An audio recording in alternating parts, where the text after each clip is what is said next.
Hello and welcome back to OCD Coded. My name is Erin Brown, licensed marriage and family therapist and mental health counselor.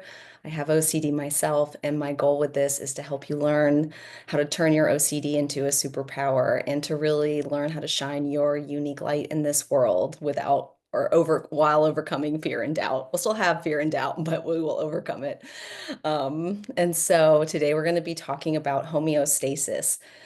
OCD and homeostasis and what that means. And so homeostasis is kind of like your comfort zone. It's where your body, your mind, your emotions like want to be, kind of where they feel comfortable, where they feel safe. They're like, I know this land, like this territory kind of thing, and how people with OCD get really stuck in their comfort zones and not, they're filled with fear of getting out of it, or that everything is wrong, every signal that might come in when we're out of our comfort zone. It's really hard to trust. How do I know if this is, like a fear, like a hot stove, like I need to stay away from it? Or how do I know this is a fear that I need to overcome and push through to get outside of my comfort zone? And that piece really keeps a lot of people with OCD super stuck.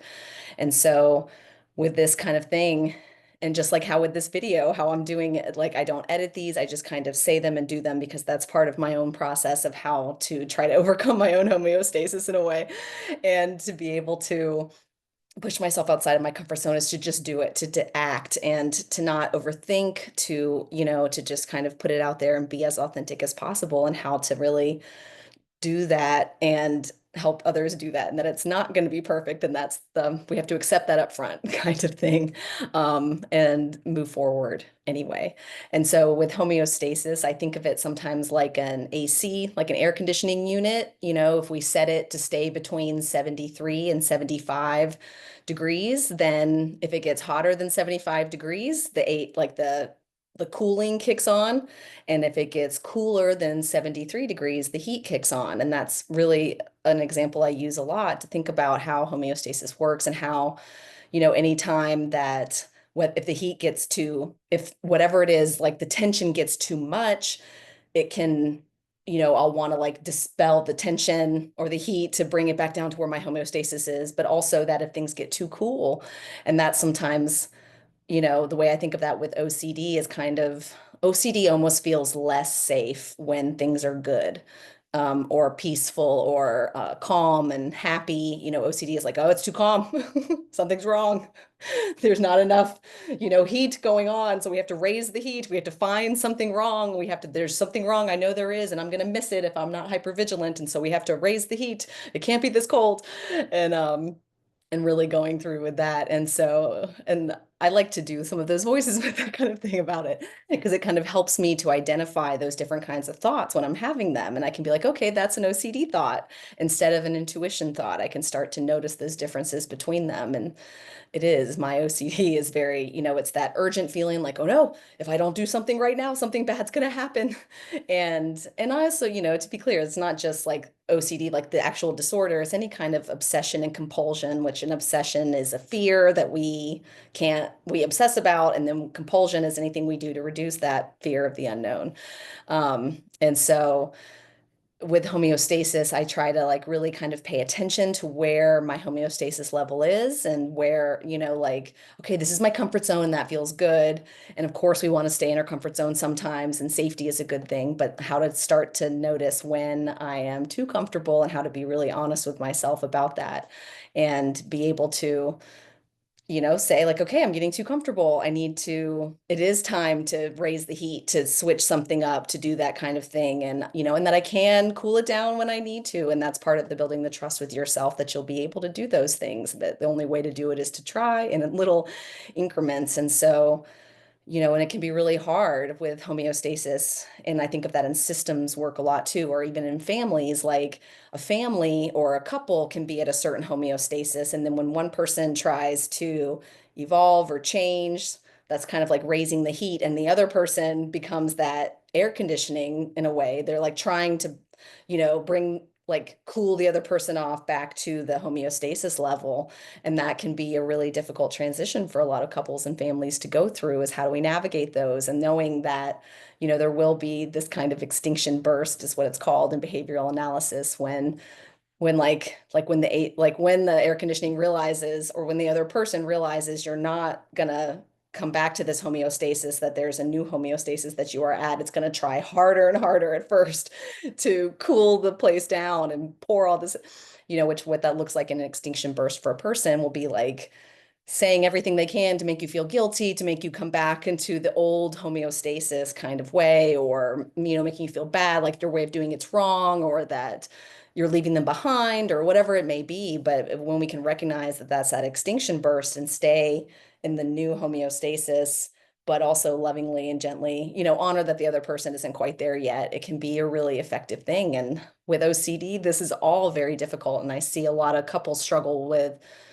that whole, my way of doing it is right, your way of doing it is wrong, and like being afraid to change something up, and what happens if it's not the right choice, and really struggling with how do we navigate when one person is evolving, and and how to continue to talk, and that it doesn't usually happen at the same time. Like one person will evolve and the other person will catch up, and that person will probably evolve further, and then this one will have to catch up, and that the goal would be we both continue to evolve, that I can pay attention to what it's like when I'm the one feeling left behind, and I can also identify with the times where I feel like I was the one maybe, you know, growing more than the other person, and how that it's not, it's just that illusion with OCD particularly, but with a lot of people, about like that one day we won't have to work hard at this, that one day I won't have any fear, that one day I'll respond perfectly every time to my partner or my kid.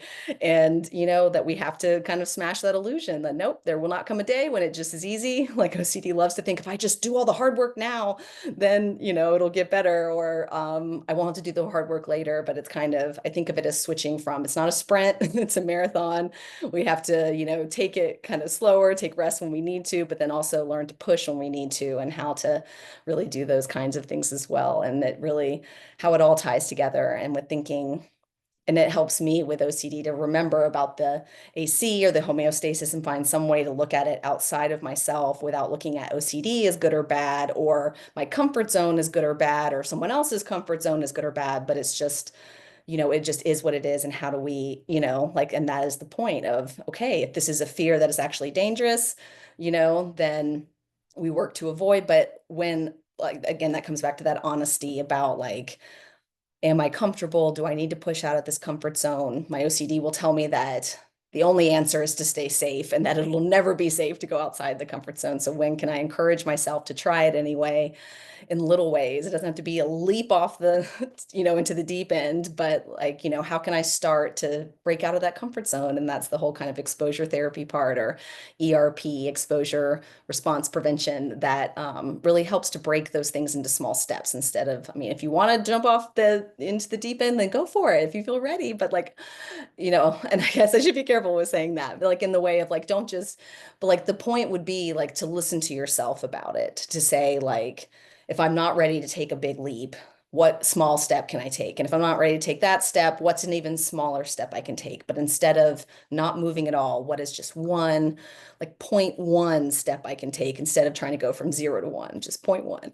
And really just continuing to kind of check in with myself about that, and say, and check in with clients, but then check in with other people, and try and think about like, okay, is this, you know, how do we assess without judgment? How can I be able to just check in with myself and see where I am without that, or like knowing that fear will be there, but I'm going to try as much as possible to just examine my fears and say like, okay, this is what's going on. This is where I am. Can I acknowledge where I am before we try to change that or go in any different direction? And that, just be aware of where my homeostasis is. And my goal personally is to continue to transform and do that. And I get that there will be times to plateau, or like, that no flower blooms all year, but that my goal would be to keep, to go up, and then notice when I'm getting comfortable, and then push myself again, but then let myself get comfortable, that like it says, it can't always be pushing ourselves, and it can't always be comfort.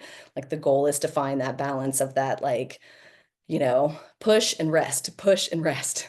And so I hope that was helpful in illuminating some of that for all of you. And please let me know what any questions you have or concerns, or if any of this, just anything at all. I want to hear from you guys, and know how I can best help. But of course, as always, make sure to check in with your own therapist about anything. And to, I just hope that you all have a very, you know, I was gonna say, peaceful, but also joyful day. See you next time.